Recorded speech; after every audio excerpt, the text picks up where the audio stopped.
ഇതൊക്കെ എങ്ങനെ അവോയ്ഡ് ചെയ്യാം? അതിനൊരു ഒറ്റ ഉത്തരം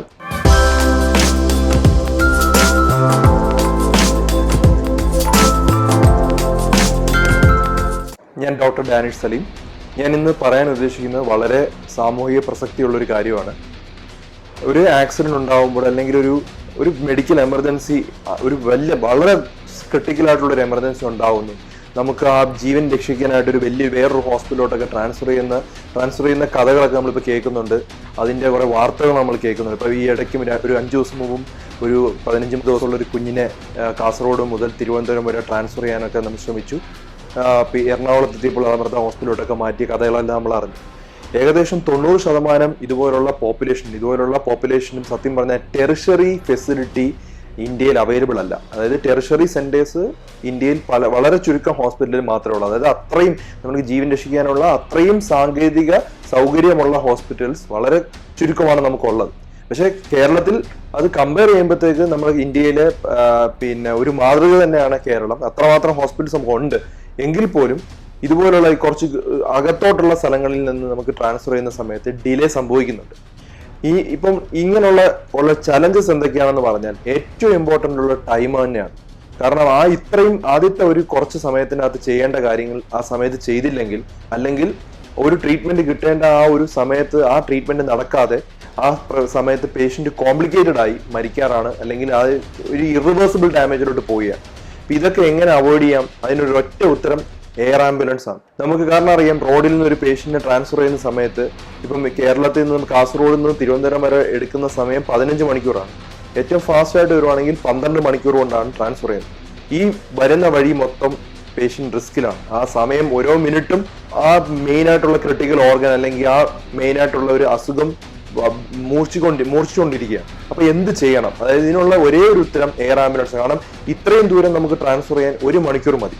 1 മണിക്കൂർ കൊണ്ട് ട്രാൻസ്ഫർ ചെയ്യേണ്ട സ്ഥലമാണ് നമ്മൾ ഇത്രയും ആളുകളെ ഇൻവോൾവ് ചെയ്യിപ്പിക്കുന്നു. ഇത്രയും പോലീസ്, ട്രാഫിക് സിഗ്നൽസ്, പിന്നെ ആളുകളെല്ലാം ഇൻവോൾവ് ആയതിനു ശേഷമാണ് നമ്മൾ ട്രാൻസ്ഫർ ചെയ്യുന്നത്. അപ്പൊ ഇതിന് എല്ലാ കേസുകളെയും ഷിഫ്റ്റ് ചെയ്യാനാണല്ല ഞാൻ പറയുന്നത്. ഇപ്പൊ നമുക്ക് തമിഴ്നാട് മുൻ മുഖ്യമന്ത്രി നമ്മുടെ ജയലളിതയ്ക്കൊക്കെ കിട്ടിയ ട്രീറ്റ്മെന്റ് എക്മോ ട്രീറ്റ്മെന്റ് ആണ്. എക്മോ ട്രീറ്റ്മെന്റ് അതായത് ഹാർട്ടിനെയും ലങ്ങിനെയും ബൈപ്പാസ് ചെയ്യുന്ന ഒരു മെഷീനാണ്. അത് എല്ലാ ഹോസ്പിറ്റലിലും ഇല്ല.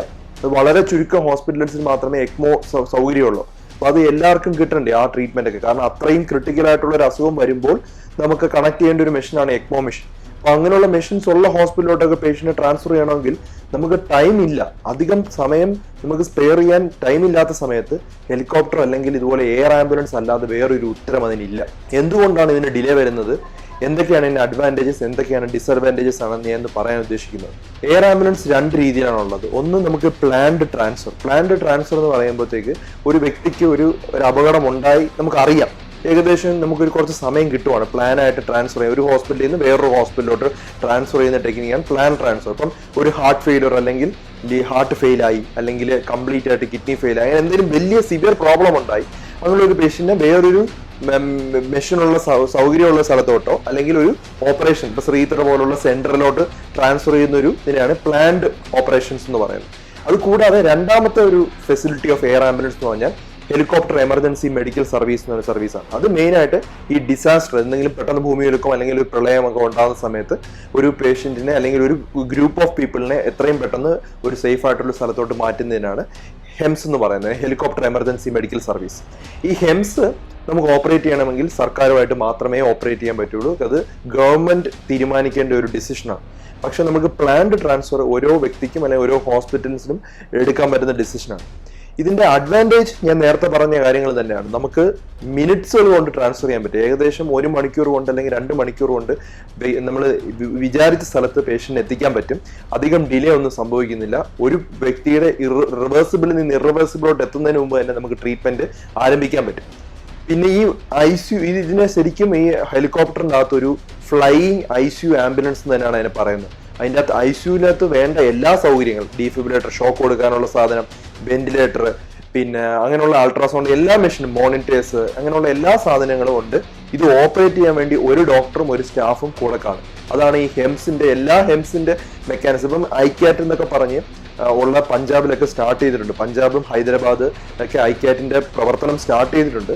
ഇവർ വരുമ്പോൾ ഒരു ഡോക്ടറും ഒരു സ്റ്റാഫും ഇതിന്റെ കൂടെ കാണും. അപ്പം എന്തൊക്കെയാണോ ട്രീറ്റ്മെന്റ് നമുക്ക് ലഭിക്കേണ്ടത് ആ ട്രീറ്റ്മെന്റ് ആ ഹെലികോപ്റ്ററിനകത്ത് തന്നെ സംഭവിക്കുക. അപ്പം പേഷ്യന്റ് ട്രാൻസ്ഫർ ചെയ്യാൻ പറ്റും. എന്തെങ്കിലും ഒരു ബ്രെയിൻ ഡെഡ് ആയിട്ടുള്ള പേഷ്യന്റിനെ, ഏതെങ്കിലും ഒരു ഓർഗൻ നമ്മൾ വേറൊരു ഏതെങ്കിലും ഒരു ഹാർട്ട് ഫെയിലിയർ സംഭവിച്ചൊരു വ്യക്തിക്ക് ഹാർട്ട് ട്രാൻസ്പ്ലാന്റ് ചെയ്താലേ പൂർണ്ണമായി ആ വ്യക്തിയുടെ ഹാർട്ട് നോർമൽ ആവുള്ളൂ. ഇപ്പോൾ ഒരു ബ്രെയിൻ ഡെഡ് 100% ഉറപ്പായി മൾട്ടിപ്പിൾ ഡോക്ടേഴ്സ് കൺഫേം ചെയ്തിട്ടുണ്ടെങ്കിൽ നമുക്ക് എന്ത് ചെയ്യാം?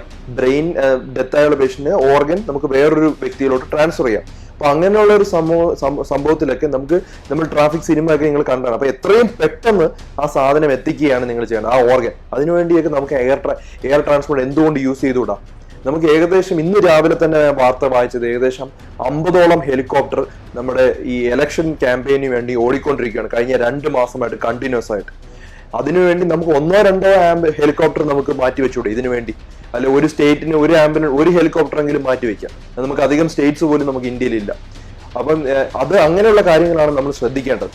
കാരണം ഒരു ജീവൻ നമുക്ക് രക്ഷിക്കാൻ വേണ്ടി ഒരു മേബി ഒരു 3 ലക്ഷം അല്ലെങ്കിൽ 4 ലക്ഷം രൂപ ഒരു മണിക്കൂറിന് ഹെൽപ്സ് ഒക്കെ ചാർജ് ചെയ്യുന്ന ഏകദേശം 1 ലക്ഷം അല്ലെങ്കിൽ 1.5 ലക്ഷം രൂപയാണ്. അത് നമുക്ക് സർക്കാർ ഇടപെടുകയാണെങ്കിലോ അല്ലെങ്കിൽ കൂടുതൽ കോൾസ് ഉണ്ടെങ്കിൽ അത് റേറ്റ്സും കുറയും, ഇനിയും കുറയും. സോ നമ്മൾ നമുക്കിപ്പോൾ യൂസ് ചെയ്യുന്ന ഈ ആവശ്യമില്ലാത്ത യൂസ് ഞാൻ പറയുന്നില്ല, പക്ഷെ എന്നാലും ഇതിനെക്കാണ് ഒരു ജീവൻ രക്ഷിക്കാൻ പറ്റുമെങ്കിൽ ഇതുപോലുള്ള കാര്യങ്ങൾ ഒഴിവാക്കി 1-2 ഹെലികോപ്റ്റർ എങ്കിലും ഇതിനു വേണ്ടി ഉപയോഗിക്കണം എന്നാണ് നമുക്ക് പറയാനുള്ളത്. ഈ ഹെലികോപ്റ്റർ ആംബുലൻസ് അല്ലെങ്കിൽ ഇതുപോലുള്ള ഈ എയർ ആംബുലൻസിൻ്റെ അകത്ത് ഞാൻ നേരത്തെ പറഞ്ഞ പോലെ 3 പേരാണ് സാധാരണ ഉള്ളത്. ഈ ഹെലികോപ്റ്റർ ഓടിക്കാൻ വേണ്ടിയുള്ള പൈലറ്റ്, അത് കൂടാതെ ഒരു ഡോക്ടറും ഒരു സ്റ്റാഫും. ഈ സ്റ്റാഫ് എമർജൻസി മെഡിക്കൽ ടെക്നീഷ്യൻ, എല്ലാ ട്രോമ ഇതുപോലുള്ള ICU വെന്റിലേറ്റർ എല്ലാം ട്രെയിനിങ് കിട്ടിയ ഒരു വ്യക്തിയാണ്.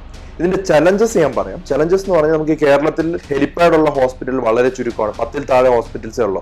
ഏകദേശം 6-7 ഹോസ്പിറ്റൽ മാത്രമേ ഹെലിപ്പാഡ് ഉള്ള ഹോസ്പിറ്റൽസ് ഉള്ളൂ. പക്ഷെ അതൊരു കാരണമല്ല, കാരണം ഹെലിപ്പാഡ് വേണം നിർബന്ധമില്ല.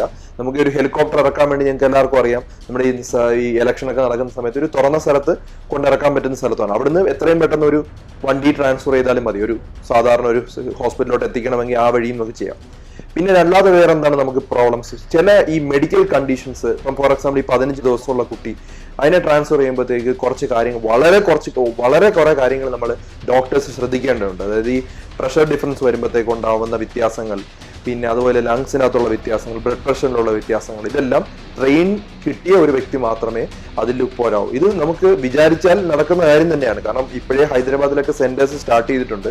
അതായത് ഇതുപോലുള്ള ഏവിയേഷൻ എമർജൻസി മെഡിസിൻ കോഴ്സസ് ഒക്കെ സ്റ്റാർട്ട് ചെയ്തിട്ടുണ്ട്. അപ്പൊ ഇതുപോലുള്ള ബേസിക് കൂടാതെ ബേസിക് എമർജൻസി മാനേജ് ചെയ്യുന്ന ഡോക്ടേഴ്സ് അല്ലാതെ ഇതുപോലുള്ള പ്രഷർ ഡിഫറൻസിൽ എന്തൊക്കെ ചേഞ്ച് ചെയ്യണം, എന്തൊക്കെ വ്യത്യാസങ്ങൾ വരുത്തണം, എങ്ങനെയാണ് ഒരു മോണിറ്റർ വർക്ക് ചെയ്യേണ്ടത്, അങ്ങനെയുള്ള കാര്യങ്ങളൊക്കെ പഠിക്കുന്ന ഒരു കോഴ്സാണ്. ഇതൊക്കെ ട്രെയിനിങ് കൊടുത്ത് കൂടുതലൊരു ഗ്രൂപ്പ് ഉണ്ടാക്കി വെക്കുക. ഇതുപോലെ ഒരു എമർജൻസി വരുന്ന സമയത്ത് അവരെ വിളിച്ച് അവർക്ക് ആർക്കാണോ സൗകര്യം അതിനനുസരിച്ച് 3 പേരുള്ള ടീം ഉണ്ടാക്കി പേഷ്യന്റിനെ ട്രാൻസ്ഫർ ചെയ്യാൻ പറ്റുന്ന ഒരു കാര്യം തന്നെയാണ്. പക്ഷെ നമുക്ക് ശ്രമിച്ചില്ലെങ്കിൽ ഇത് നടക്കത്തില്ല. പിന്നെ ഫണ്ടാണ് പ്രശ്നമെങ്കിൽ നമുക്ക് സ്പോൺസർഷിപ്പ്, പല അസോസിയേഷനും സ്പോൺസർഷിപ്പിന് റെഡിയായിരിക്കും. നമുക്ക് വെളിയിൽ നിന്നൊക്കെ സ്പോൺസർഷിപ്പ് കൊണ്ടുവരാൻ പറ്റും. അങ്ങനെ ഇത് ചെയ്യാൻ പറ്റുന്ന ഒരു കാര്യമാണ്. കാരണം നമുക്ക് കേരളത്തിൽ ഏറ്റവും കൂടുതൽ നമ്മളൊരു ഈ നിപ്പ വന്നപ്പോഴും നമുക്കറിയാമേ, നമ്മളാണ് ഒരു ഇന്ത്യക്ക് തന്നെ മാതൃകയായിട്ടുള്ള ഒരു സംസ്ഥാനം. അപ്പം എയർ ആംബുലൻസ് നമുക്ക് ഇല്ലാത്തത് വളരെ ഒരു പോരായ്മ തന്നെയാണ്. എത്രയും പെട്ടെന്ന് ഇത് മാക്സിമം ആളുകൾ എത്തിച്ച് എയർ ആംബുലൻസ് എത്രയും പെട്ടെന്ന് നമ്മുടെ കേരളത്തിൽ അത് ഉണ്ടാവട്ടെ.